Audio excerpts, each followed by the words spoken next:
January Thank you. 2026.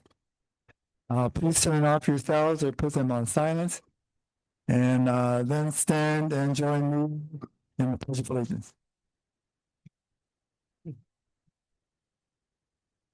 Pledge allegiance to the flag of the United States of America, to the republic which stands one nation, under God, indivisible, with liberty and justice for all.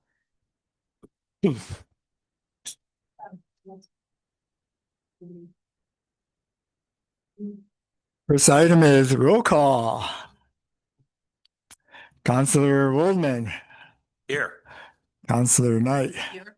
Councilor Alsobrook, Here. Councilor Murray, Here. Councilor Burkett is on Zoom, I am on Zoom, headed your way to be in person at some point. and Councilor Mira, is he coming? I haven't heard from him, so Okay, well, we do have a quorum. Next item is approval of the agenda. May I have a motion to approve the agenda, please? So moved. Second. There's been a motion and a second to approve the agenda. Any discussion? All in favor? Yes? Just a procedural Yes. question, Mr. Oh, Yes. was that? Counselor Burkett or Counselor Alsobrook, who wants to go first? Counselor Yes. Alsobrook can go. I had nothing. It was a muting error. Oh, sorry. Thank you, Counselor. Just procedural question about, as we take comment, sometimes in sessions like this, we hear a lot of repetition, and I'm wondering if we could all agree to keep repetition to a minimum just by saying, I agree with points X, Y, and Z, and leave it at that. If they were already given. I mean, if you have something new and additional, we certainly want to hear that. Yeah, there were 23 people signed up to give public input, and we can give every individual a limit of 3 minutes. But if there is repetition or people agree, they don't have to take their full 180 seconds to say what they have to say. They can just say, I agree. So anyway, just, yeah, if there's repetition, please try to keep that to a minimum. Thanks.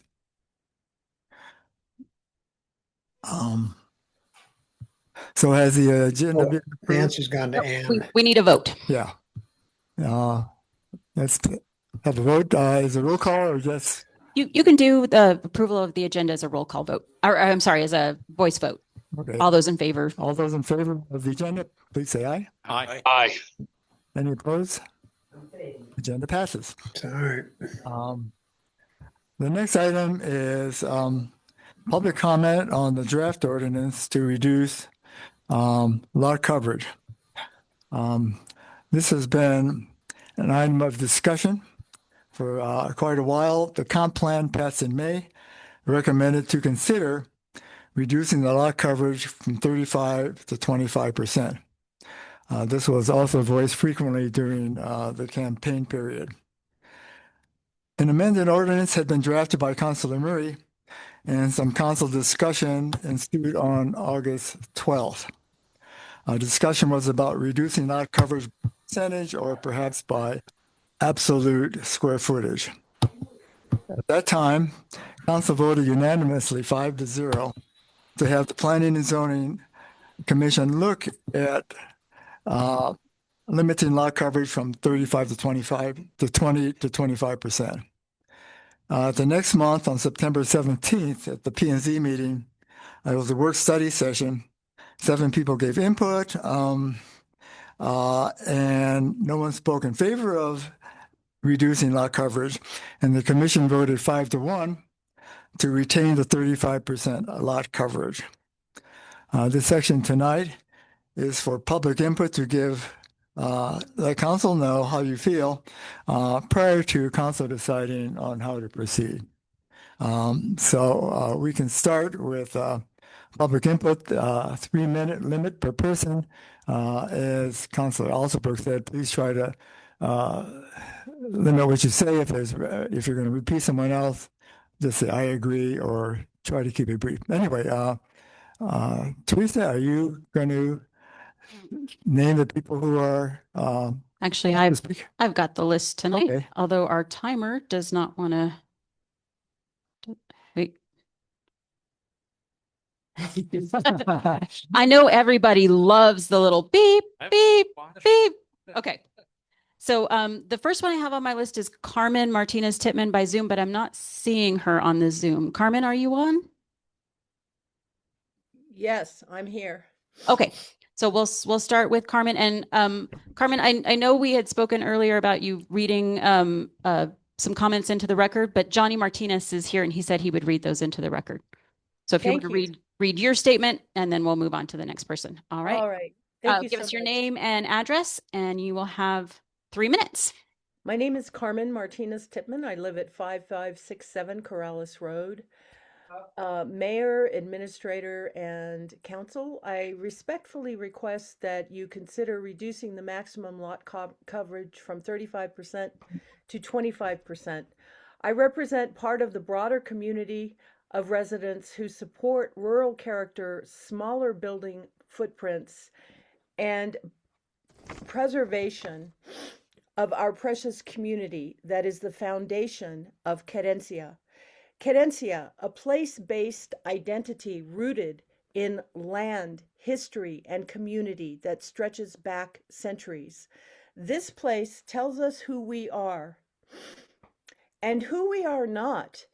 It is for prioritizing short-term private gains or the demand for luxury homes, higher building profits, or no limitations on constructing large accessory structures. We are a place that prioritizes long-term public interests, open landscapes, agricultural traditions, dark skies, and modest building footprints. These priorities align with the values expressed in the comprehensive plan and with the word Querencia, which gives our lives meaning. Thank you so much. Thank you, Carmen. Thank you. Okay, up next is Eric Johnson. Eric, if you'll come to the podium, state your name and address for the record. You will have 3 minutes. Eric Johnson, 3871 Corrales Road. I need to stress that one size does not fit all. And right now, what we're doing is we're trying to use buildable area, but it has 2 factors. It has how big a lot is, plus a percentage, which will determine your buildable area. To be specific, first I'm going to use my own lot, 1.5 acres. Okay, 1.5 acres would allow me to build a mini mall, 2 massage parlors, and a medical building, 22,800 feet. That's incredibly large, but it's counterintuitive. If I split that thing into 2 3/4 acres, I could only build 5,500 square feet on both lots. So it would be reduced. It would reduce my footprint by 50%. I could only build a total of 11,000 on 2 lots and 0.75. Says, well, how do you get that math? Well, you get it because you still have the same setbacks. Please make sure you're talking into the mic. You get it because you still have the same setbacks, but now you have 2 sets of them. Okay, so it's counterintuitive. Now let me take a look at the 1 acre minimum. What that does, that's the Barry McMansion platform. If you want, at 0.35, it's ridiculous.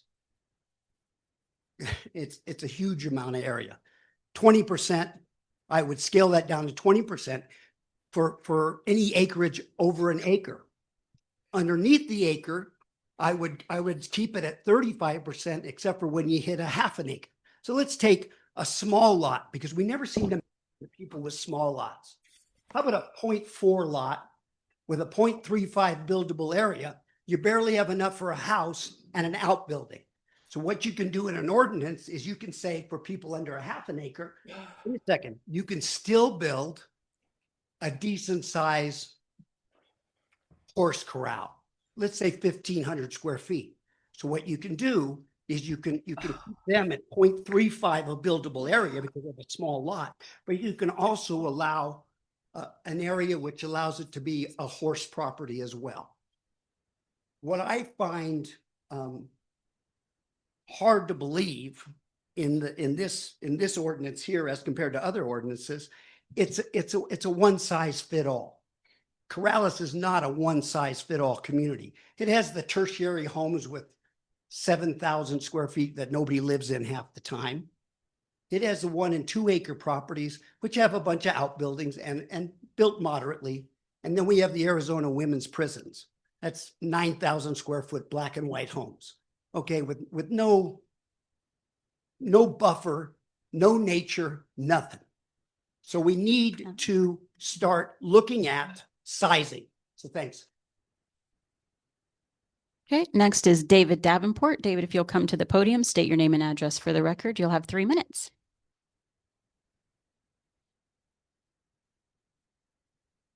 Okay. Melinda Davenport? Okay. Cliff Spirok, if you'll come to the podium, state your name and address for the record. You will have 3 minutes.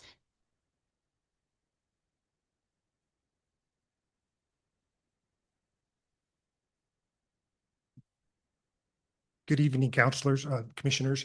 I'm in opposition against the reducing or changing the lot coverage, 4481 Corrales Road, business owner and property owner. We are a land surveying firm. There is, I think what's being missed in this, looking at this ordinance, is all the existing properties and all the private roads. There's a lot of properties that have a 20-foot private road that goes through it or 30-foot. And if you're going to start having to count that in permittable area, a lot of these private properties, for people that don't even know it, aren't going to be able to come in and get a site plan, build a porch, do anything else. We are also the ones that get hired for a lot of the surveying in Corrales. And we need direction if you're going to approve this. Of what's the permeable area? What do we have to count? I think it's going to also be a very difficult thing to survey for planning and zoning to find and do building permits when somebody wants a new site plan or wants to build a deck or build a corral. It's going to be counterintuitive than what you're trying to do. Thank you. Okay. Up next is Patrick McClernand. Patrick, if you'll come to the podium and state your name and address for the record, you will have 3 minutes. My name is Pat McClernand, Mayor, councilors. I sent a note out earlier this week to you supporting the reduction to 25%. I'm not going to repeat those items to you tonight. I did want to talk about the comprehensive plan. The plan itself ended up with 164 recommendations for us to consider, one of which we are looking at tonight. I support the majority of those, not all of them, but I fully agree with this to support the 25%. The comp plan committee was fully engaged with the community for a 2-year period.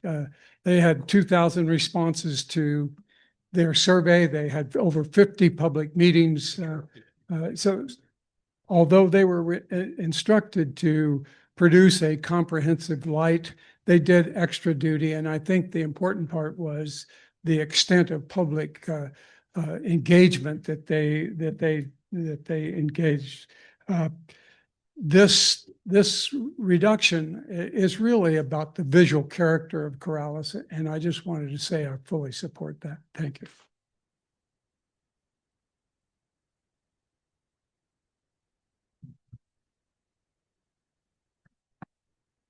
Okay, up next is Bob Eichhorst. Bob, if you'll come to the podium, state your name and address for the record, you'll have 3 minutes.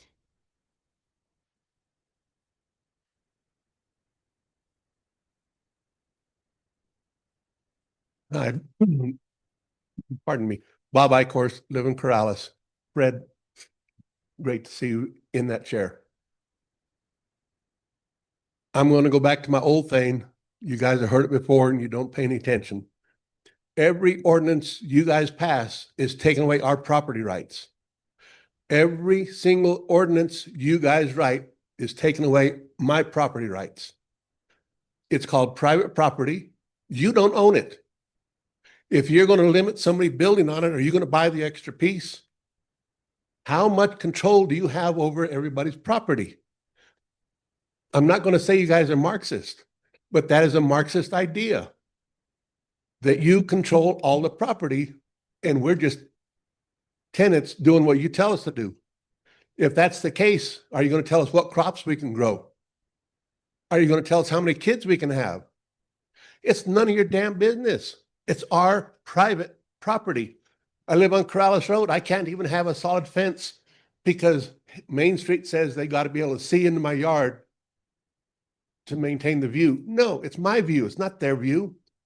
I could care less who's driving up and down this road. They don't have the right to look in my property. Why are there so many 8-foot tall fences around Corrales?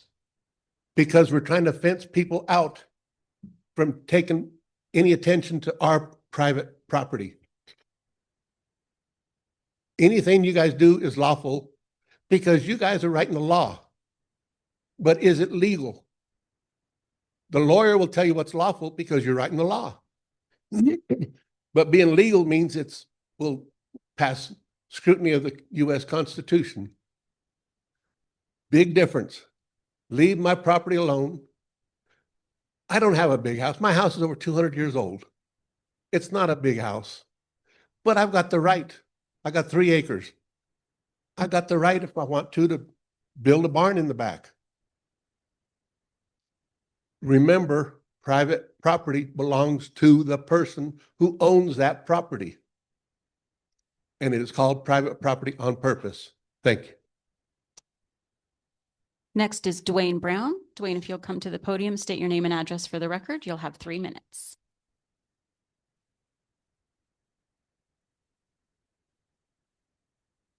Mayor, councilors, thank you for the opportunity to address you tonight.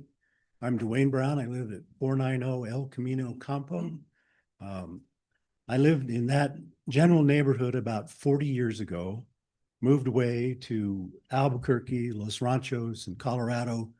Last year had the opportunity to move back and happily move back to Corrales. Corrales doesn't look the way it did in the early 1980s, and I don't expect it to.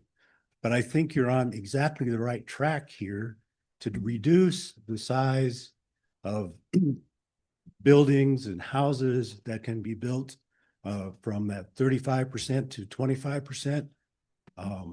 I live in a small adobe. It was built in 1973, and there's a garage on my property. There's 2 acres total. Across the street, a man on Quirks Lane is building what the neighborhood calls the Flying J. It's a gigantic white, black,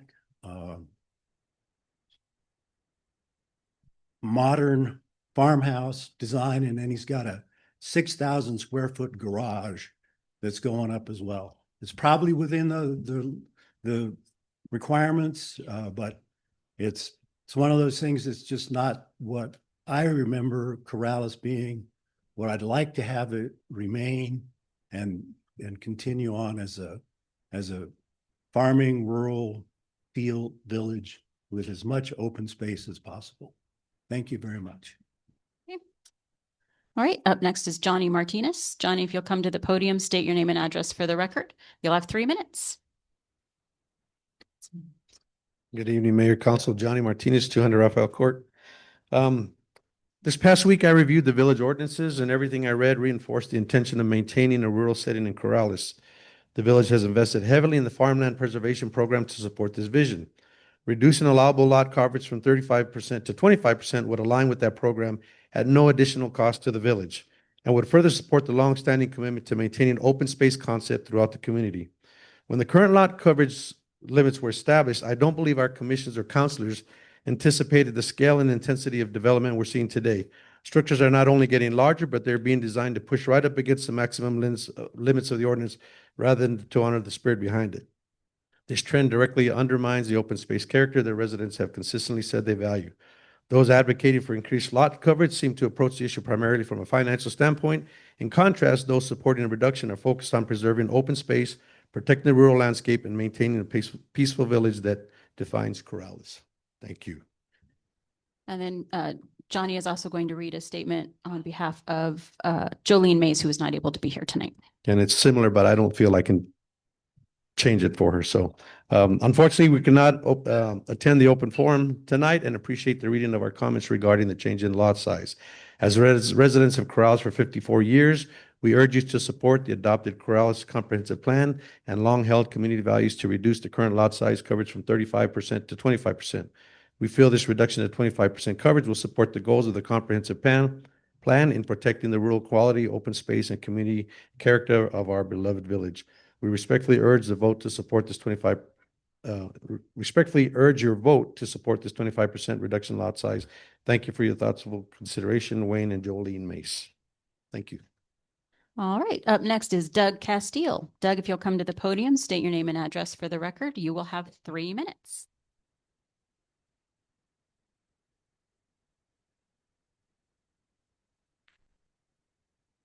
Good evening. My name's Doug Castile. I live on Chaparral Lane, and I am an ex-real estate broker. I've had my own firm, and I'm very much against keeping the same percentage that we've had. I'd like to go down like the comprehensive plan suggested. A couple reasons. Fred was elected because the majority of Corrales wants something like that. They want to keep it rural. I've seen communities, I'm a native here, I've seen communities like Santa Fe, local people, natives, having to move out because prices have gotten so high. I live on Chaparral Lane. They just sold a house next to me for $1.9 million. And I talked to the new owner, and he said he's paying $36,000 a year property tax. Good God. So what are we going to do with the local people that live here, that grew up here? I'm very vehemently against that. And I want to say, show me the Scotchman that doesn't love the thistle. Show me the Englishman that doesn't love the rose. And I'll show you the true-hearted Corraleño who doesn't love the spot where Querencia grows. Thank you. All right. Up next is Teresa Lopez. Teresa, if you'll come to the podium, state your name and address for the record. You'll have 3 minutes. Do you want me to lower the mic for you? Yeah, I think I can. I think I can. I think I can. Okay. I would like for you all to think about some of the things that were written in the recent comprehensive plan and to try to keep Corrales, the Corrales that we all know and love. Lowering the lot coverage would help retain the ruralness, protect the land that's left, and support the agriculture, along with a few other things as simple as keeping some dirt for kids to play in, not just cement. As I've said so many times before in the past few years, some people move here because they like the ruralness, open spaces, dark skies, and just the whole feel of our village. Then as soon as they get here, they want to change it to what they just left. The huge Disneyland houses or big commercial businesses that leave no room for the rural feel that we still have a little bit of left. There is a new Adobe home being built on Corrales Road in Armijo Lane, and I'm sure it will look amazing when it's completed and will make a very happy home for a family. It will also fit into the rural character of our village. Remember, this is our home, our Querencia. It doesn't need to change to what some came for. Again, I ask all of you, please lower the lot coverage for Corrales. Thank you. Up next is Lynn Martinez. Lynn, if you'll come to the podium, state your name and address for the record. You'll have 3 minutes. I don't even know how to work this thing. Lynn Martinez, 500 Cielo Azul. I guess my question is, I understand wanting to lower it from 35% to 25%. That's 15,000 square feet down to 10,500 square feet. 10,500 square feet still, I mean, so I think my real question is, I think there's not a problem that apparently there is, but there's no reason why we could not keep the 35% limit and still have our rural character. I mean, I live on an acre. My house is not huge. And I have seen properties that, yes, are larger than we wish they would be, but I honestly don't think moving it from 35% to 25% is the answer. What do you do about all the people that already own their land? So then you're going to have to grandfather that in. You can't all of a sudden say, gee, you bought your lot thinking you were going to be able to use 35% and now you can't. And there are setbacks. And like Cliff Spyrock said, there's setbacks to begin with. And then when you start to make that even smaller, then that does affect your property as well. I would suggest that we just keep it at the 35% that it has been for, I don't know what the date was that it was, but that it seems to have worked well. I understand the not wanting sometimes the different types of houses that are big and that are not what we would like to say for Corrales. I don't think this is the answer. Thank you. All right, up next is Al Knight. Al, if you'll come to the podium, state your name and address for the record. You'll have 3 minutes.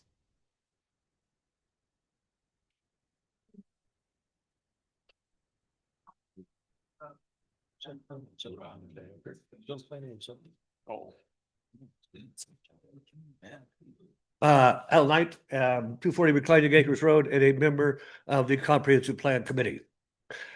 During the election, I heard that P&Z had okayed the 35% lot size, and those that spoke up for it were realtors, a member of the Home Builders Association, and builders. And I thought that was a little bit of a stretch. There's a house down on Coronado Road that looks like a battleship, literally.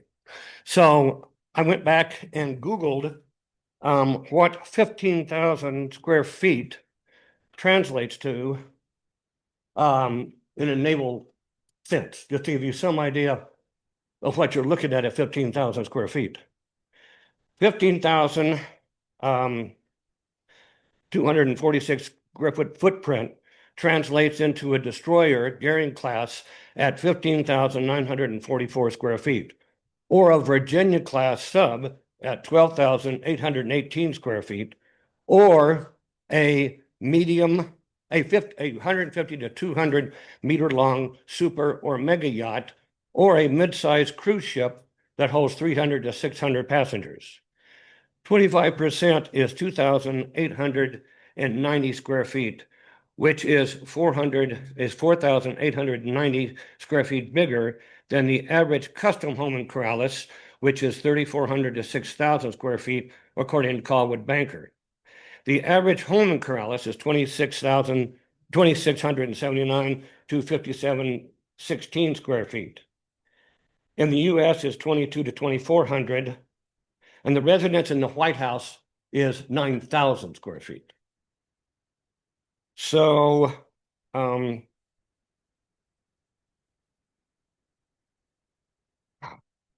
sorry.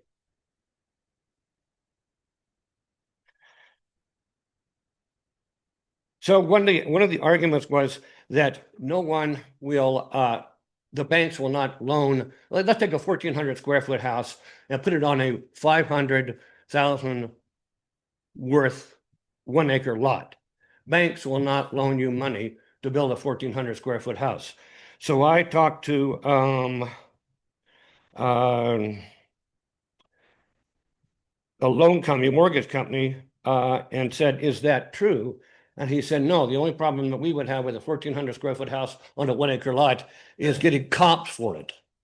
And you could get comps for it. So I could go on, but basically the comp plan wanted it to be 25% because it keeps Corrales open. There's no need to do 10,000 square feet is a great size house. 15,000 square feet is almost like a small hotel. All right, thank you. Okay. And Diana, I apologize if I butcher your last name. Diana Kelleher. If you'll come to the podium, state your name and address for the record, you'll have 3 minutes. My name is Diana Kelleher. I live at Cottonwood Lane in the north part of Corrales. We've seen incredible changes up there that can barely in some places see the mountains like you used to. There's so many big houses in front of it. I won't repeat what others have said, but this is one interesting part to me is a few years ago, a huge mistake was made in my estimation that you allowed developers to develop land by taking a 30-foot road off an acre. Therefore, it's not an acre anymore. We don't have acreage anymore. I mean, I have an acre. I have 2 acres. There's no road off my land, but I bought it back in '99. So, but after they started taking the 30-foot roads off of the property, easement or right of way, then it makes it seem they're talking about right of way and all that kind. I mean, setbacks and things like that. Yeah, it's a lot different when you have that 30-foot road taken off your property. I agree with the 25%, and I hope the counselors can come to that decision. Thank you. Okay, next is Sabine Schurter. Sabine, if you'll come to the podium, state your name and address for the record. You'll have 3 minutes.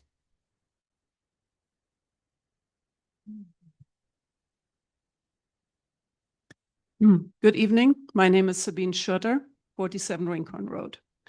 A lot has been said. I totally agree with. Yes, there should be a reduction in lot coverage.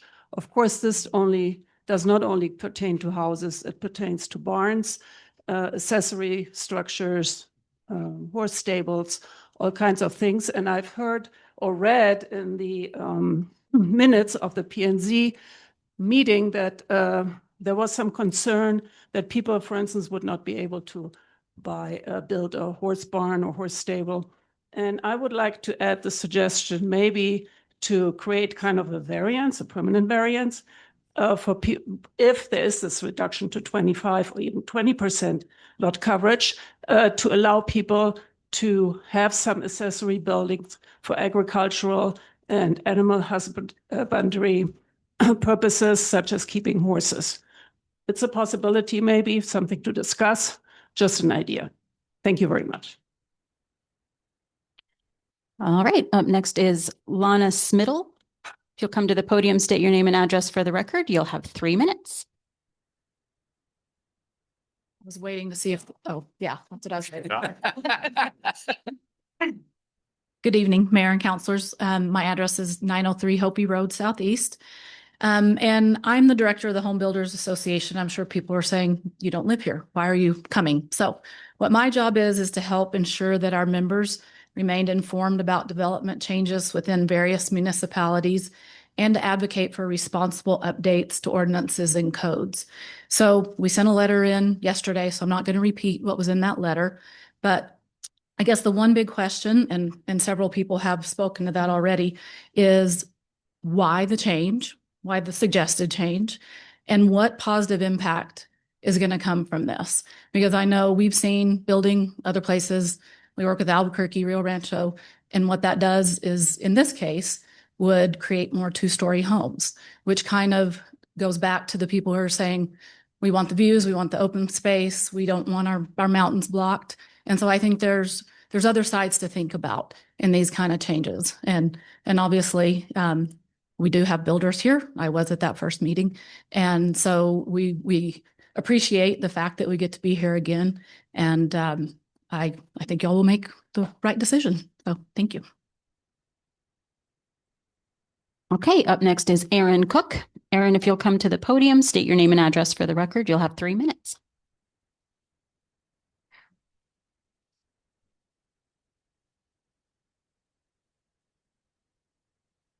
Hello, my name is Aaron Cook. I live at 3647 Desert Peñon Northeast in Rio Rancho. However, I represent a developer and landowner that owns over 90 acres within the village of Corrales. I was also one of the people who spoke up back in September as an engineer and developer, explaining why this is not a good idea and why I'm opposed to it completely. As everybody else has said, I'll keep it short. A lot of these items have already been addressed. I'd like to know what led to this decision other than not in my backyard. I do think that whenever policy changes, if there are across the board, Texas, New Mexico, Arizona, everybody else in this great country, whenever there's a code change reducing your ability to develop your private property, which you bought maybe 10 years ago and you were planning to build your dream house on, there should be a reason why. Usually drainage, flood control, something of that nature. We do not have those problems here. I've not heard of any reason why, from a technical perspective, this makes any sense whatsoever, other than I was allowed to build what I want and I don't want my neighbor to. There are a lot of challenges that this will bring as far as development. A lot of the things that come with this is shared access easements. If I own multiple parcels of land, I want to subdivide them and sell them, and they need a shared access easement across them, and I have to build a 20 or 30 foot wide asphalt drive across them, all of a sudden I have reduced my square footage that I can develop, which I don't think is reasonable. When we buy land, if I go buy let's just use the numbers that somebody else used. Let's say we spend $500,000 buying an acre lot as an example, not a perfect example. I've bought that, I've held on to it. I know what the code is. I bought it under that current code, under those current entitlements. And then somewhere 7, 8, 10, 15, even 20 years down the line, somebody tells me I have to reduce my footprint. I don't think that's fair to anybody that's wanting to live here in this beautiful village, to have the views, to have the open space, to have access to the things that we have in this beautiful area. Another thing that we need to consider, and a lot of people have not spoken about yet, is adding an encumbrance to a person's private property typically leads to legal action. That's just something that we're going to have to think about as a whole as we move forward with these changes. Another thing that we run into a lot as a developer and a home builder is a lot of people in Corrales and in other areas, they don't want a whole lot of open space. They don't want to have to maintain it. So having a little bit smaller open space on their property is actually a benefit to those people. This new encumbrance that is going to reduce the value of our property on vacant residential land will only have negative impacts on the willingness of new homeowners and home builders to live in this area. Thank you. Next is Gary Bennett. Gary, if you'll come to the podium, state your name and address for the record. You'll have 3 minutes. Good evening, Mr. Mayor and council members. My name is Gary Bennett. I live at 792 West Meadowlark here in Corrales. I've been a resident here for about 43 years, I think, if I did my math right. I am one of those builders that showed up to the P&Z meeting back in September. I will say, however, although I've probably built 20 or 30 homes in the village of Corrales over the last many years, well, before that actually, since the 80s, I have not built anything. I don't own any active building land. I don't speculate here.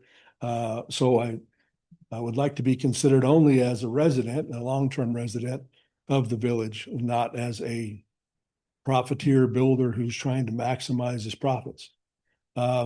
I support, well, I'm in direct opposition to the idea of curtailing property rights. I believe that this action is a regulatory taking. I believe it will cause financial harm to property owners who have already purchased their property with an intent in mind and have an idea of what they want to build on their property. That's why they put forth the money to do it. I believe that family items change over time, whether you want to build accessory structures for your entertainment of your children, whether you need to build something to support an aging parent, whether you want to take care of something as an aging in place item as we get older, to where we have a place that we can live and not have to be separated from family or separated from the property that we've owned. I still am struggling to understand the full question as to why this whole idea came up. We didn't really understand it when we went to the P&Z meeting back in September as to what problem we're trying to fix. Was it a flooding problem? Is it an eyesore problem? You know, if we're talking about this ugly big McMansion, then maybe we should change the color of the stucco requirements. Make it earth tone instead of white and black and pink and orange and green and purple. I mean, there's houses that have been built here that I, you know, as a builder, offend me from a viewpoint. But if they were earth tone, maybe that would be different. Also, you know, if I want to build a pickleball court, or if I want to build a swimming pool, or if I want to build, you know, a structure or some lower ground structure, you know, this ordinance proposal is too encompassing. It's, most people don't build a 15,000 square foot house. They might build a 5 or 6,000 square foot house, but you could have a driveway, you could have an outbuilding, you'd have the pool, the pickleball court, the basketball court. There's a variety of things that this ordinance negatively impacts. And I think it should be reconsidered. Again, I think it's a regulatory taking. I'm firmly opposed to it. I would support any lawsuit that would stop it once it happens. I feel that strongly about it.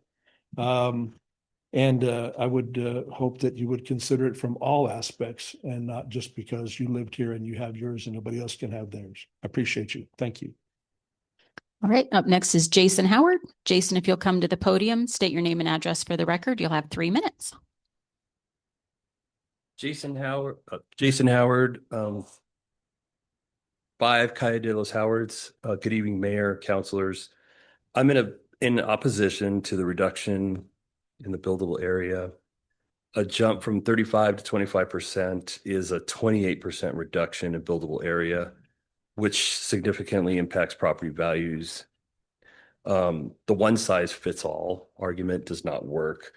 Small lots on a smaller lot, 25% limit might make it impossible to build a standard family home or garage. Perhaps if you guys are open to maybe like a tiered system or where larger lots have stricter percentage or smaller lots retain more flexibility. But a sudden 15% drop in buildable area can lead to downzoning, which will decrease land value. Many people, including myself, probably most of the people here, bought their property based on a 35% expectation. Changing this retroactively feels like a taking of property's potential value. I ask that you not lower the buildable area. And then also kind of off cue here, I was born here, raised my family here, love it here, seen a lot of changes, have probably been here longer than, significantly longer than a lot of people here. And it's that NIMBY, not in my backyard. I moved here, I found this little village, I found this little enclave. I want to build my house. I want to buy my 2 acres or my acre, and I don't want anyone else to change anything. One issue is I think it's just too restrictive.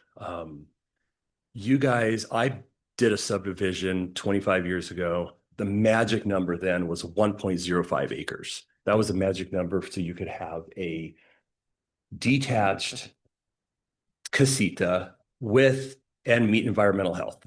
That was the magic number. So I had a 5-acre parcel. I chose not to do 5 acres. I chose to do 4 acres, 4 buildable lots, so that I could do the 1.05. You guys have subsequently taken that away from me. Now you're asking for this, and now you're going to take some more away. The restrictions are getting so tight that it's frustrating. So thank you. All right, next is Norm Schreifels. Norm, if you'll come to the podium, state your name and address for the record. You'll have 3 minutes.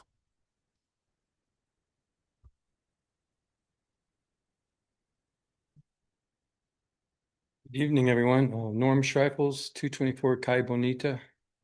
I'm not going to repeat what a lot of people have said. I am not in favor of reducing the size for a lot of reasons. One is it's going to diminish the value of the property because I have less opportunity for what my customers might want.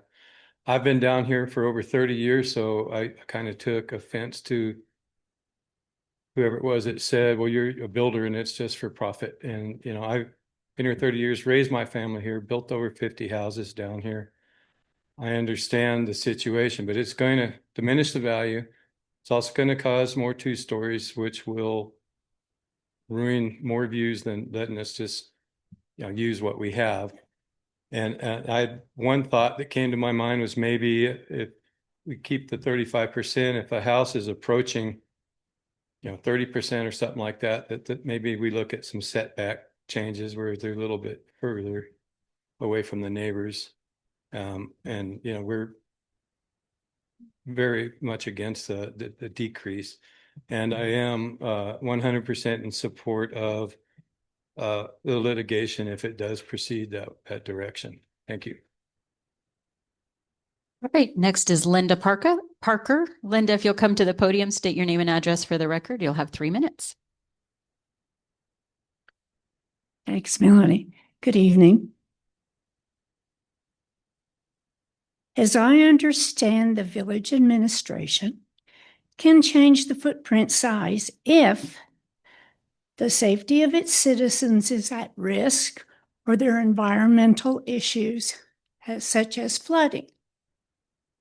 Individuals who want to reduce the percentages aren't experiencing either of those situations and are thereby opening up the legal runway. You've heard a couple of people already mentioning it. And it's another one that has been mentioned was, as has been said, if they can't go out, they'll go up. Well, going up is going to really stir the pot because you will lose your views. And lastly, as Bob said, it is our private property. It's not yours. Thank you. All right, next is Bill Perkins. Bill, if you'll come to the podium, state your name and address for the record. You'll have 3 minutes.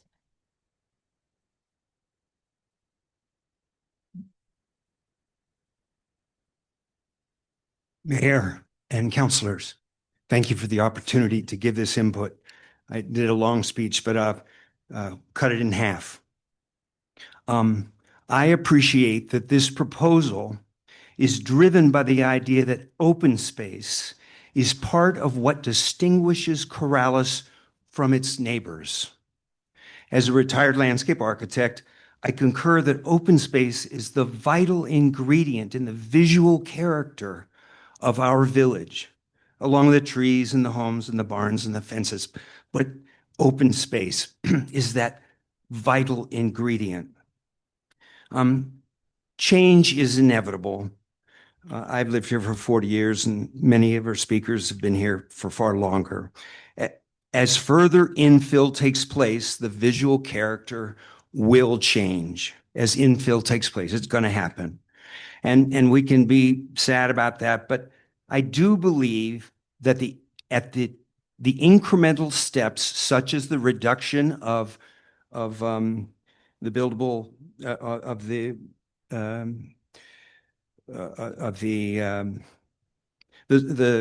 impervious soil from 35 down to 25% is worthwhile to help preserve the essence of Corrales' character.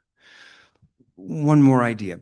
Like many of you here tonight listening, I feel the tension of competing interests. Yes, I have an ownership interest in a parcel of land that retains development potential. By tying my own hands to develop with more restrictions, I potentially compromise the resale value of my property in the short run. I may lose money by making it so that the next owner of my land can't do what they want to do. I get it. However, by taking steps to maximize the general character of our village, preserve that open space, perhaps I will increase its long-term value. Thank you. I urge the governing body to support the proposed change. All right. Next is Edwina Tafoya. Edwina, if you'll come to the podium, state your name and address for the record. You'll have 3 minutes. Hello, everybody. My name is Edwina Tafoya, and I've lived here for 62 years. I live at 224 Camino de la Tierra. When we built our house, we were the third house on that road. Everybody made fun of us for living in the mesa, all the locals. The road was a mess. We worked a year to build it at night, mornings, weekends, holidays. My husband and I and friends and family built it. In the time that I've lived there, my property taxes have gone up from $611 a year to $3,046 right now. The assessor's office tells me that it's because we compare houses that are next to me. So regardless if you're concerned that you're losing money, I myself have never made a lot of money, but I want to live in my village. I do not want to have to sell my home to stay here. It is a big deal. If you want more money, then vaya. The other thing I found out here is that to qualify for freezing your taxes, for those of us who can't afford the taxes that are coming, we have to be 65 years old or disabled. To freeze your taxes, you have to earn less than $42,900. Some of you may not know that there are many of us in this village that don't even earn that much. I worked for the village for 20 years. I never received that kind of money, maybe half of that while I worked. So I want you to understand that this is real for the people that live here. We want it smaller because, yeah, I can't compete with you. I can't, and I don't want to. I don't care what kind of house you have. I don't care what kind of car you drive. I just care that you keep on building houses that are so large that my house, my taxes can't keep up with you. Thank you for listening.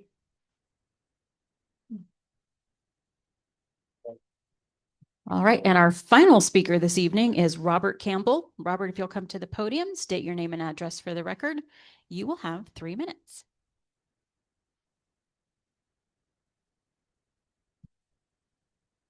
Hi, my name is Robert Campbell. I live at 3413 Corrales Road. I've been a resident of Corrales for 57 years. Yes, I'm that old. I oppose in the reduction of the lot impervious surface to 25% or 20%. I believe it should stay at the current 35%. My family and we are a large landowner here, but this will definitely take away from future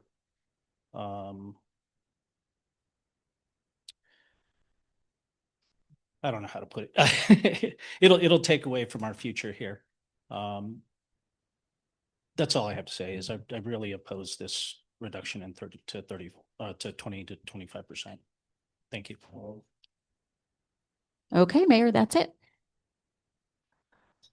The next item is the new business, which is review, discussion, and direction on how to proceed with a draft ordinance reducing lot coverage. Now, I'd like to hear from the council how they feel, but yet I'd like to have them able to make a motion if they want to. Can we just have a discussion then, and if someone wants to make a motion along the line, or do we need a motion to start the discussion? Randy, what would you say? Because this is not an actual public hearing on the ordinance, I think you can discuss, and then if someone's moved to make a move, you can later. Okay. Councilors, Councilor Knight. You, Mayor. No, I just have one quick question for Lori about impervious surfaces. Now, is gravel, when I was reading through the minutes from that P&Z meeting, you talked about gravel. Is that considered in Corrales permeable or impermeable surface? It is permeable. So the language in the whereas calling it impervious would not be recognized as such by engineers or architects. It would also require many of our ordinances to change, having to do with xeriscaping. It's not an impervious surface. So it's not an impervious surface. Correct. Rain can go through. Yeah. Exactly. Well, also I was going to ask, so if a landowner and a builder come in and build a beautiful home and it's gravel for like the first year, and then they go ahead and pave it, do they make you aware of that usually? Or we have found out in many instances, in fact, in 2025 alone, two people had to essentially jackhammer their driveways and put in crusher fines because they had gone over the 35%. In one instance, they wanted to add a pool, which wasn't going to add that much more impervious, but it would have put them over now that they have this driveway. So we try, we try to catch those things. And who catches, does somebody call you and say, hey, my neighbor's putting in this driveway? Usually we do. I range around the village daily, and so does our building official and our code enforcement officer. And if we see a driveway going in, especially if it's west of Loma Larga, that should have been on the grading and drainage plan.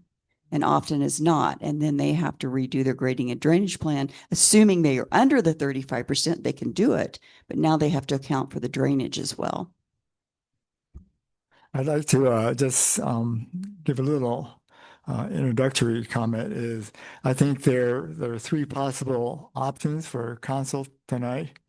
One can go ahead with this proposed ordinance amendment to publish and post it for the next available agenda slot, which might be sometime in February.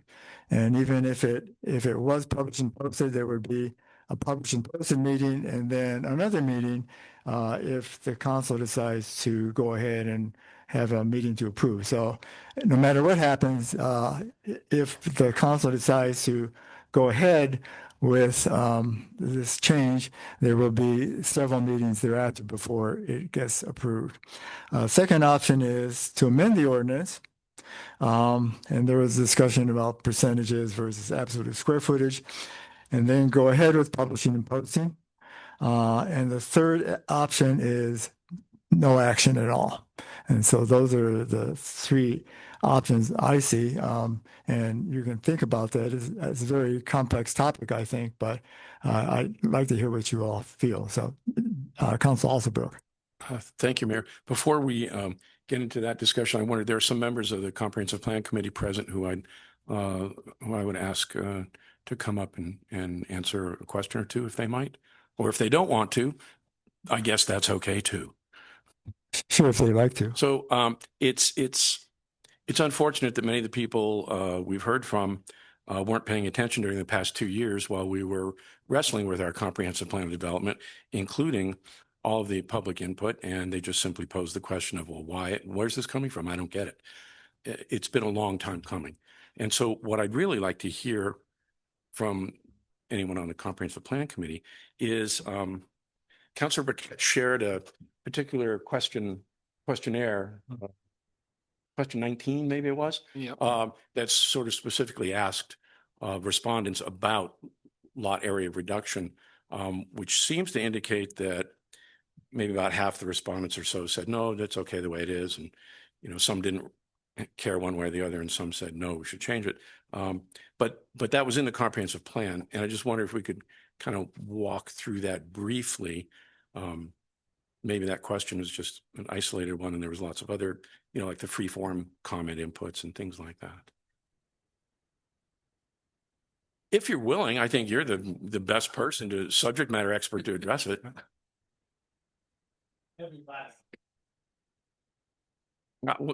Come on up. Good evening, Mayor, members of the council, administrative staff. My name is Chris Allen. I'm the past chair of the Comprehensive Plan Review Committee. We worked for 2.5 years to develop a plan for the village to guide it for the next 10 years.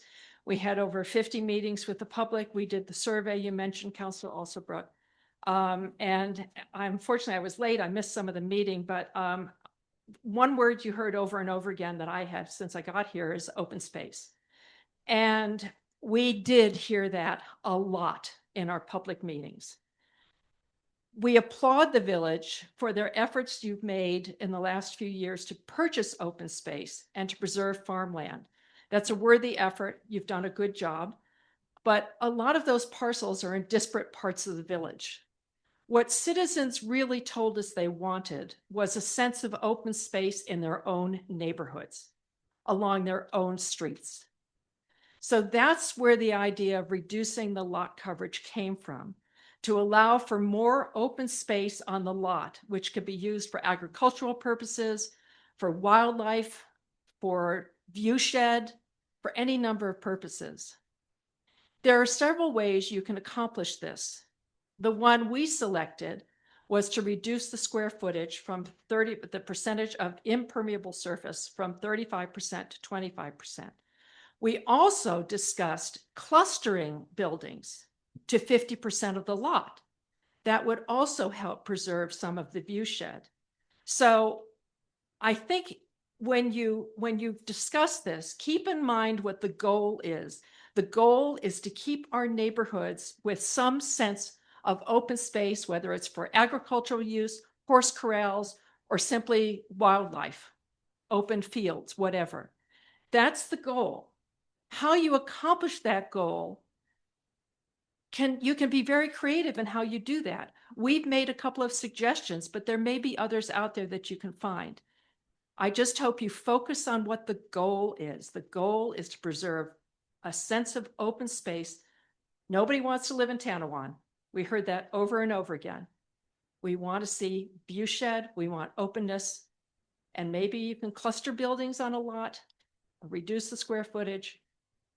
But those are just two of the ways we thought of to accomplish the goal. Do you have any questions? Councilor Osberg, you might have asked a follow-up. No, Very please go ahead. specific to this question. So the question is very specific.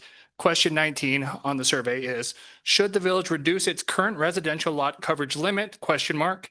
The current limit of 35% allows for impermeable areas, parentheses, homes, barns, sheds, etc., up to 15,246 square feet on 1 acre of land, which is a fantastic, very specific question.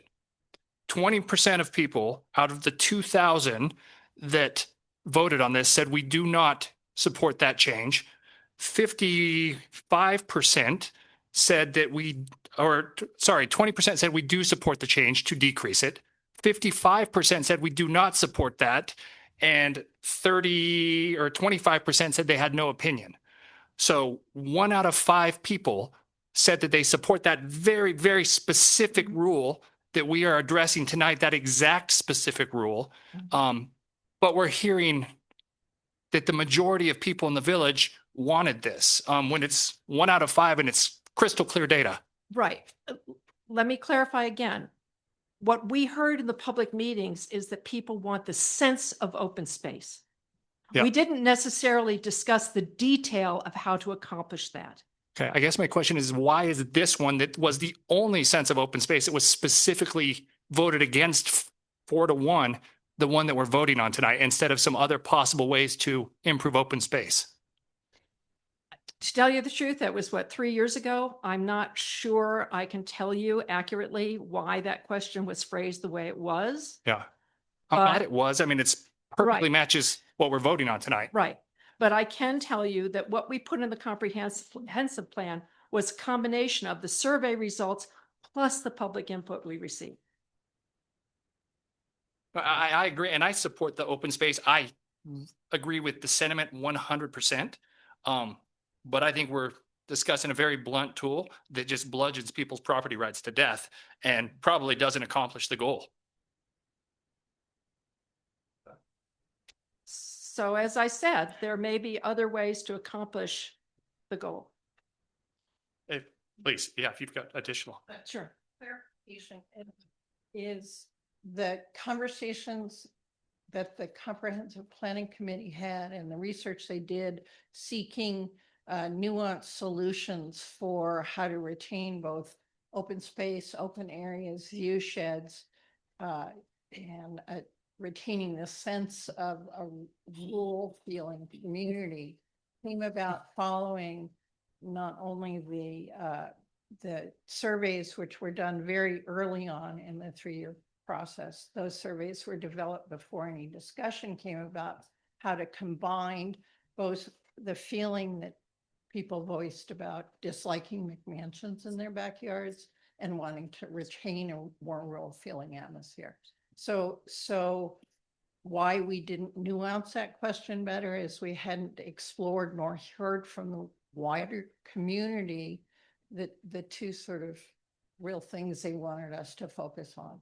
And so that there's a portion that's missing in the ordinance you're looking at tonight. And that's the clustering of 50% of the building on 50%, or the clustering of the percentage of the buildable lot into 50% of the lot. So that's a nuance that tried to address both the McMansion, but also the open space. And so I think they have equal import and need to be addressed. The second part's not on our what we're voting on tonight, though. I understand Yeah, that. correct. We're only voting on the part that people didn't want. I We're not voting. So whether, I would also say not to be argumentative, but that you have 20% for and give me your 55 number. against. So in a survey, it's fairly close in my view, but I would definitely argue Never 20 and 55 are fairly close. yeah, never mind. But I would urge that what we were trying to do in the comprehensive plan is address, as Chris had artfully said, both the concern for larger homes being built next to what had been relatively smaller homes and the loss of open space and vision. So the survey was early in the effort. Very Yeah, right. much Because so. It- what I'm thinking of this, the survey is a snapshot in time. Right. And as people learn more, as more people come out, as there's more discussion being heard in the public meetings, and as we've seen in the word size chart, the name. Oh, the cloud. Thank you. In the word clouds, it's a very different sentiment being represented. So I'm just wondering.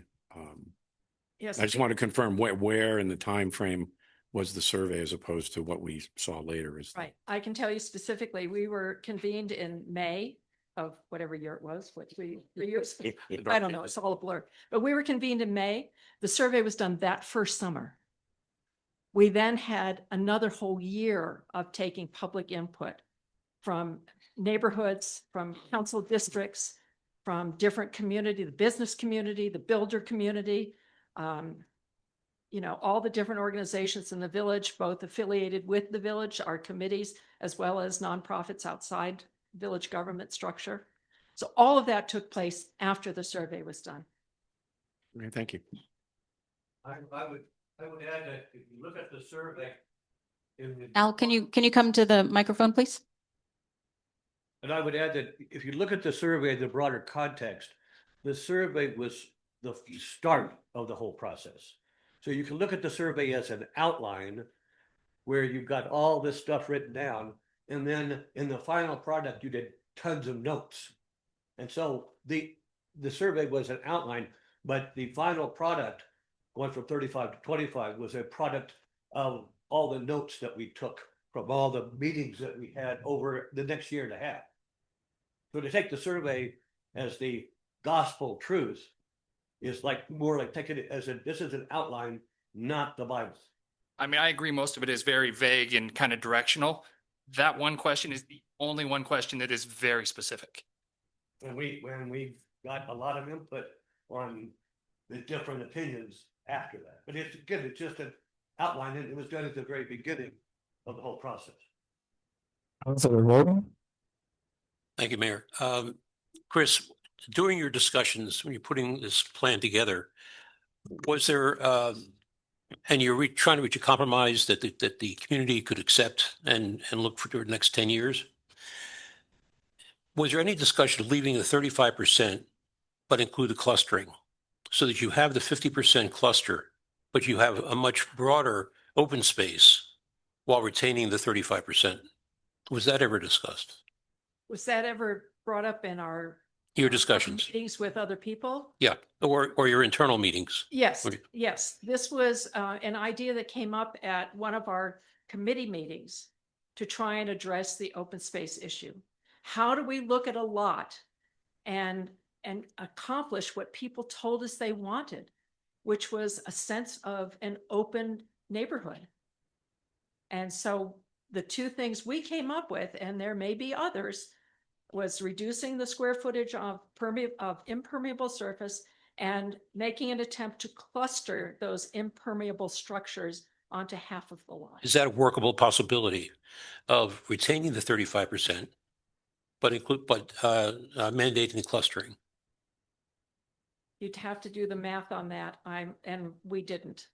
Okay. That I recall. So I believe Lori might be a good person to ask that question. Lori?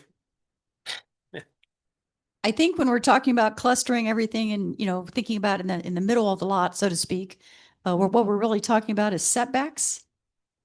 Setbacks could be made to be wider than they are now. You do want to think about the land of unintended consequences. We do still have some long, narrow lots left over from Spanish grant days, and that would possibly make those unbuildable. But if I may, could I address a couple of things, please? Sure. I just think we need to be realistic about the consequences. When this first came about, I was talking to the building official, and he and I both believe, and it's also already been stated here, that if the lot coverage is lowered, it will spur more two-story houses.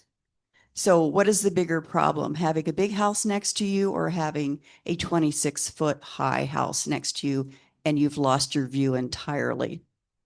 Another thing I did over the last couple of months was trying to get it out here. And it actually came up tonight. There is a house at the corner of Toad Road and Corrales Road that is white and has gray trim and has been the subject of much excitement. It is a newer house. And folks have said, you know, that's a really big house. So I looked into it. It is 4,500 square feet. They are in the A1 zone. They have 1.94 acres. They cannot subdivide further. They are at 6% lot coverage. So that's what that looks like. That's what that looks like. I also looked at another one that you may all recognize when you first come into the village on the left-hand side, corner of Via Faizan and Corrales Road. They have a two-story home. They have a casita back when those were allowed. They have a pretty large garage / workout area altogether that's about 7,100 square feet. They have 2 acres in the A2 zone that will not get subdivided. And they have a very large concrete area for driveway. They are at about 10% lot coverage. So that's what that looks like in the real world. So lowering it to 25%, all of these things I just mentioned would be able to be built. We just got in our office in the last 2 weeks a permit for an 11,770 square foot home. That is on 1.48 acres in the A1. That lot will not be subdividable. That is 18% lot coverage, 11,000 plus. It's next door to a 9,500 square foot home that's been there for 31 years, also on a slightly larger lot, and that is 12% lot coverage. So that's what it looks like in a real world situation. And I do, just because I'm given the platform to speak, I just want to say for the record, I personally completely agree with preserving open space and farmland whenever we can. It also just so happens that when folks, you know, someone who owns the land, they pass away, their heirs want to sell it, they want to subdivide it. Those come to my office and we put them in front of the Planning and Zoning Commission because we have to. Thank you. No. I'm sorry, but public input is finished. I'm sorry. Councilor Waldman, or there, Mayor. Thank you, Mr. Mayor. First of all, I want to start off with the 3 possible objectives we may have, and everybody's heard them. Just one part of those, I think each and every one of those is going to be subject to an amendment anywhere along the way. And so my question goes in that particular direction with regards to the amendment part, not of any one of those 3 just yet, but just the mere part that we could make a move and then we amend it a little bit later. My question was real, or questions have with, if we had, we're looking at the numbers now, 1 out of 5 had a no, and 50% had a do not movement when you were putting this together. How did those numbers being so far aligned to where it is that we're at right now? How is it that within the scope of what the project was, that these kind of numbers that, you know, we're not even close, how they landed up in our discussion here tonight with regards to the project itself? I'm not sure I understand you. Perhaps if we had done a survey after all of our public discussion, our questions would have been formulated a little differently. But it is what it is. We did our survey first, and then we received the public input, which modified some of the answers that we got on the survey. Does that answer your question? It does. It does, because of the fact that, you know, we're looking at now and looking at numbers, the percentages, it begs for the second part of that question. when do we go from the 25 to 35 or not 28% or, 15 or whatever the case may be. And I want to thank Lori for those numbers because she brought it into reality, but leaving her numbers apart, which are staggering to say the least. But just that whole idea of the 25 and the 35, it begs for that question right now. If we had early discussions about this idea, and then we narrowed it down to these particular percentages that we're talking about tonight, does that help with the question a little bit better? Right. And again, the idea of reducing the square footage on a lot or clustering it to 50% of the lot were two solutions that our committee came up with. It doesn't mean they're exclusive. Okay. There could be other solutions out there. But those were the two that we came up with based on the public input we received over 2.5 years. And that's why I brought up my first statement, talked about all this is subject to amendments. We don't have to stick with the 35 and the 25. It's worth the discussion tonight, and I'm glad Lori brought in exactly what that means. But those 35, 25 is not, that's not impermeable. It can be moved around or should be moved around based on whatever the discussion is that we come forth with. You would agree, and so does the people from the committee would resolve that when they put that out there, they understood that this could change or should change? The comprehensive plan is a guide. It's not an ordinance. It is a guide. And I think the most important thing you can get out of the comprehensive plan are those 6 goals that we identified, those 6 areas that people were concerned about, and the concepts that the citizens gave us that they want to protect: wildlife, open space, agricultural sense of the village, low density. These were all things people treasure in the village of Corrales and want to preserve in the village of Corrales. And it's your job to figure out how to do that. All right. Using our plan as a guide. Thank you. Councilor Murray. Oh, no. I think I think Mel, did you want to say something, sir? Again, getting back to it, it's just an outline. Okay, like Chris said, if we had done the survey perhaps at the end, we might have had a different answer to that question. But we did it at the beginning so we could have an outline as to how to proceed. And when we got to the end, those were the suggestions that we actually came up with based on the 1.5 years after the survey, that we gathered all this information and compiled it, put it together. And again, like Chris said, this is meant to be a guide to the community. We were trying to get the community as much as you could to speak and let themselves be known, because that's what they want. And they did. They told us, we put it in the comprehensive plan, and we presented it to you as a guide. Now, what you do with it is up to you.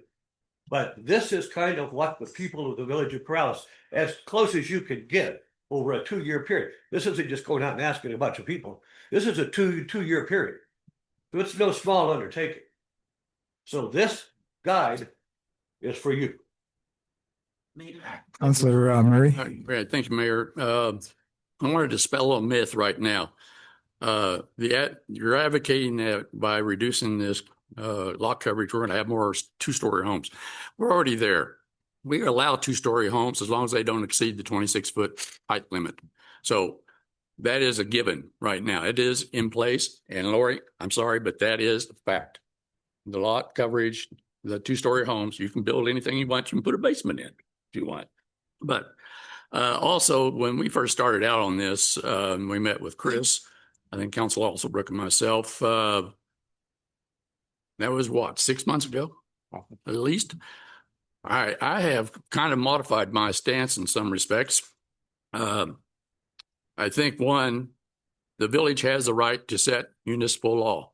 We have the right to set the density. We have the right to do anything that affects the safety and health of the welfare of the people. So it's not a taking. This cannot be a taking, no matter how you talk about it. But I think I have found, though, is in our surrounding communities, Los Ranchos, Albuquerque, Rio Rancho, they have something called a floor area ratio, which in turn sets how big a building can be on a given lot. Now, if you look at Los Ranchos, and I want you to go look at Article 2 of their code, they have a table that starts at 3,000 square feet for a lot and it goes up to 131,000 square feet for a lot. They have it such that it is tapered in terms of how big a building you can put in there.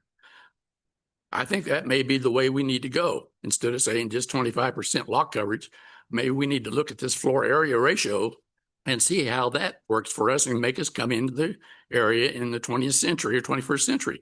Because right now we're the only community probably around that doesn't do that. And that 25 and 35% lot coverage, it's pretty loose. And I think we need to tighten this up a little bit. But the thing about floor area ratio is it gives you options.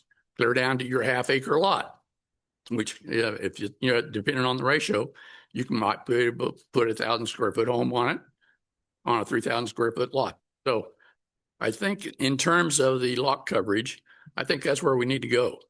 We need to look at the floor area ratio, and we need to have a discussion about maybe how we can use that in the village.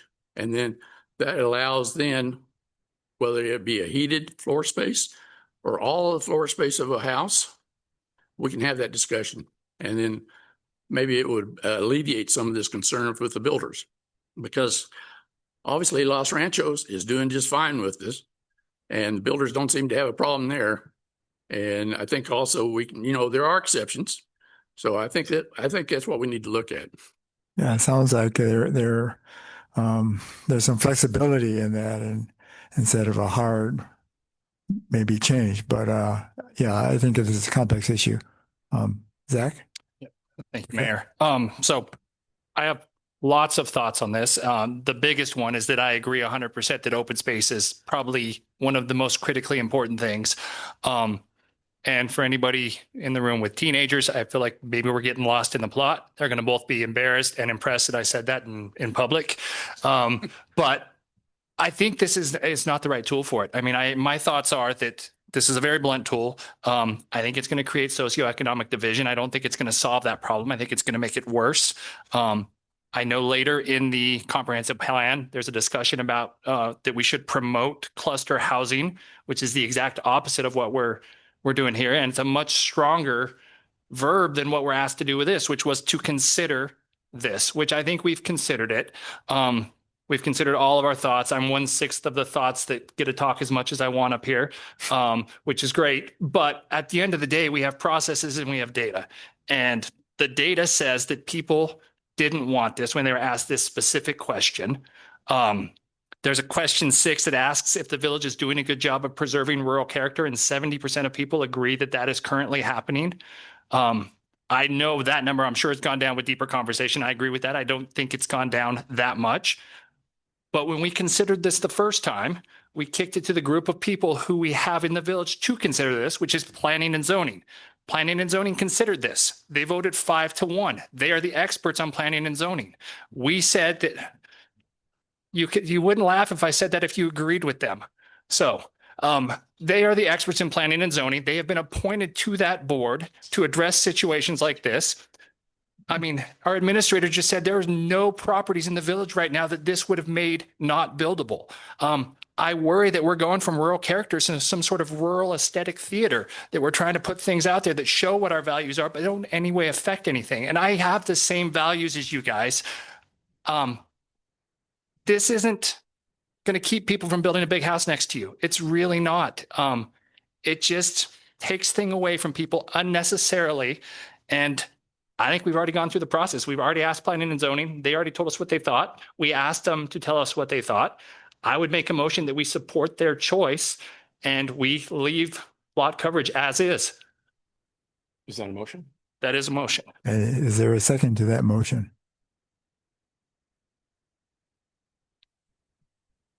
Motion dies for lack of a second. Continue, Councilor Murray. So thank you, Mayor.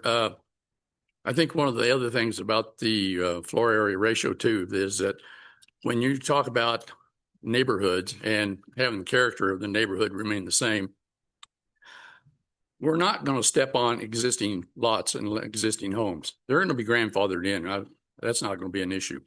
It's only when a developer comes in, maybe knocks the house down, and now he's got a blank slate in which to build a 35% lot coverage set of buildings.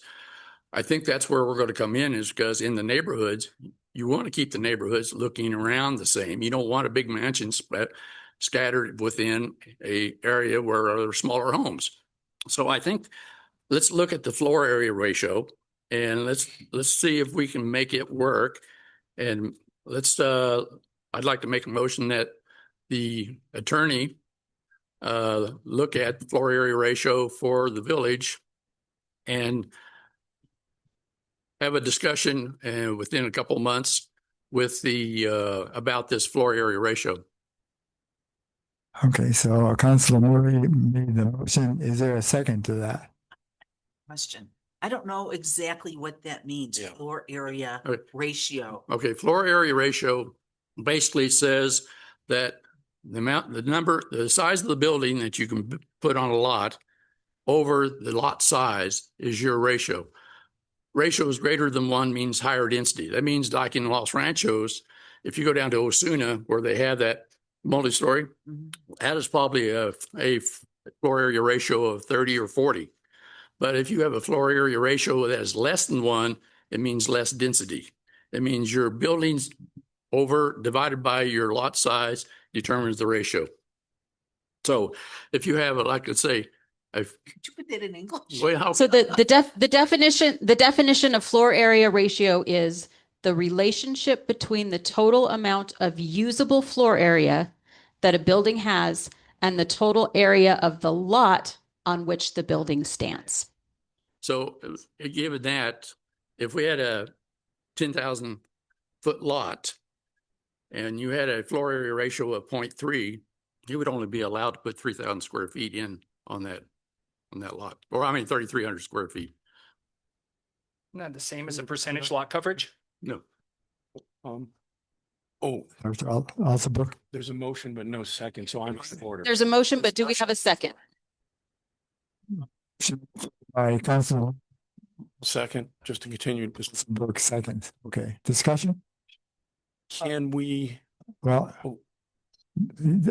Councilor Alsabrook, you want to ask Councilor Murray if the motion could be simplified and just by saying, by reading what we have on the agenda item, just by saying we instruct the continued drafting and refinement of the ordinance using reduced lot size or other mechanisms such as FAR, and just make it, rather than being prescriptive with only look at this. Make an amendment. Sorry? Make an amendment. Yeah. So I would amend the original motion to. And I'll second that. To be done. Okay, so there's a motion and second on the amendment of Councilor Murray's motion. Is there a discussion on that amendment? And I had put my hand up for discussion, and that's kind of where I was going, is that we wouldn't be limited to just that one particular issue, because the legal might be able to find some other types of way, and I think that's where I want to go, because I was going to, as I mentioned earlier, I was going to propose an amendment, and that would be the side of the amendment we could deal with. So I agree with that. Is there any other discussion on the amendment? We can have a roll call vote on the amendment. Councilor Muir, Yes. Councilor Olman, Aye. Councilor Knight, Councilor Alsabrook, Aye. Councilor Burkett, No. Councilor Murray. Yes. Okay, motion on amendment passes. So there's the motion still open. The amendment of the motion is passed. So any other discussion on the motion? Yes. Councilor Alsabrook. Thank you, Mayor. Just a couple of points to make. It's not unusual for this governing body to defer, to have differences with and override planning and zoning. That's come up multiple times. I'm not afraid to tell them when I think they're wrong. Just addressing a couple other points. If you look at the purpose of our land use ordinances, it specifically states the goal is for controlling the use of land so that it's developed in harmony with existing uses. Regulations are necessary to, one, this first, right at the top of the list, ensure compliance with the village comprehensive plan. This is number one, top of the list. Next is promote the most appropriate use of land throughout the village. So this section, the general purpose, doesn't define what those are, but it says this is what we have to do in designing our laws. And that's what we're following here tonight, I think.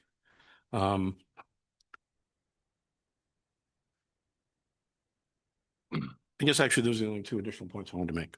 So thank you, Mayor. And, Councilor Burkett.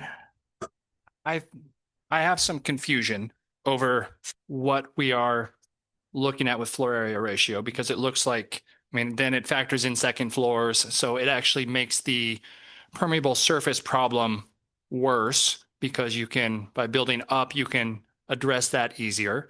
And I'd be curious how it addresses agricultural structures, if your pool deck is a usable surface area, if the pathway you have, if the 0.13 of your 1 acre lot that's a public road is considered usable.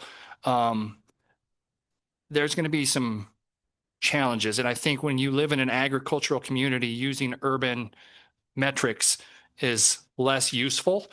But I could be wrong. I have currently about 72 seconds worth of knowledge on FAR, and 71 seconds of it, I'm not impressed with it, but maybe it's the answer, it's the panacea to this problem.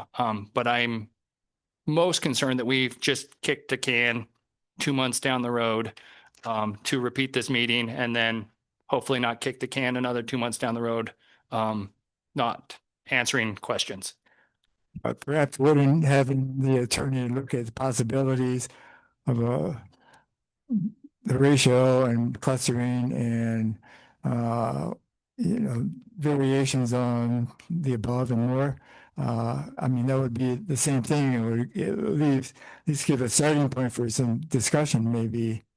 But it may get us back to the survey was 3 years ago, and we're going to come back to our initial conversation was 3 years ago, because we keep kicking the can down the road. And the comprehensive plan, I'm sure they were frustrated. They had the can keep getting kicked down the road from them too, because they were working diligently for 3 years and sometimes chasing moving field goals.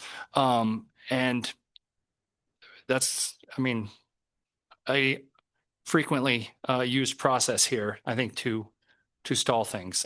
We have 20 different things that we talk about every 6 months, and none of them, I mean, we have Salsey Park we've been talking about for 25 years. And we're finally getting close, I think, on that one, but that can't be our modus operandi, is to just kick it down the road. Councilor Murray. Thank you. So I think the idea is that once the attorney looks at this and maybe comes back with several proposals, we have a work study and we discuss this and we pick one of these that maybe works the best, that we think works the best. The advantage, I think, is if you look at Los Ranchos, and I bring them up again, if you look at Rio Grande Boulevard, they've got a 280-foot setback along Rio Grande, because that is what they considered their viewpoints. Well, it may be, but it's still pretty wide. But the point is, it's a view shed as you drive down Rio Grande Boulevard, and that setback was created because they understood that farmland in that area was a viewpoint for the village. Now, again, this floor area ratio, which is new, and I admit it's new because I just kind of come into it within it last week, but it does solve a problem, because it solves a problem with smaller lots at half acre and our larger lots. And they've skewed this ratio of their table to accompany that. They don't allow anything larger than 15,000 square feet for a 3 acre lot. That's a pretty good size home. But there are exceptions. There will always be exceptions. Commercial area, they don't go by the FAR. There are areas in their village that they have exceptions to. We can do the same thing. We just need to have a discussion. We need to make it a work study and not tie up our regular meetings with this. So I think another work study would be appropriate. And I don't, Randy, I don't know what you can come up with month, what's appropriate. I think the key is I will work with planning and zoning, and then look at other comparable communities and look at other solutions to this problem. Some of the things that solve open space problems have been rejected in the past by the village. For example, cluster development. where multiple lots are clustered in one place and then you have a lot of farmland surrounding them. I mean, those are things worth mentioning. I'm not going to put a lot of time into drafting anything up on those issues, but I think the main thing will be is if the goal is to preserve as much open space and the feeling of open space, what's the best vehicle to get there? So Randy, also, I agree with you that the past administrations have taken away the cluster option. We had it before the revision of Chapter 18. We had a cluster option for 5 acres that you could put 5 homes on 1 acre and have the rest as open space. Again, past administrations had removed this, and I didn't like it, but that's the way it came out. So I think you're absolutely right. I think we need to look at this let's have a work study. It might still be in code, Counselor. We'll look at that and see if it's I still don't in think there. it is. When I looked, it seemed like it was removed with the Chapter 18 rewrite. Yeah, we'll take a look as well. So there's a motion that's still active. Is there any other discussion? And if there isn't, Melanie, could you maybe repeat what the amended motion is, please?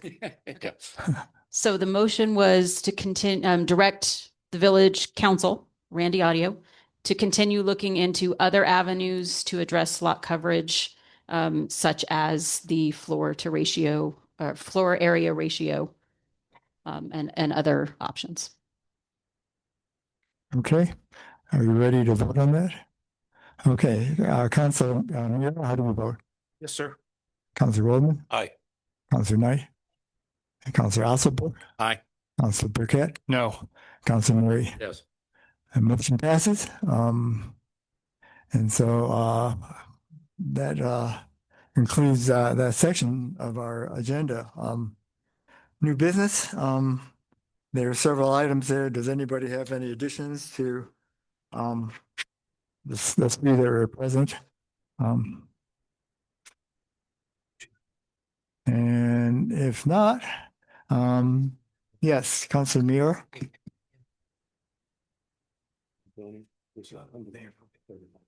No, it's the organizational meeting. It'll be part of the organizational meeting. No, we're good. We're okay. But there's no business. This meeting is canceled. Thank you very much. No, I don't disagree. I just think we're picking the wrong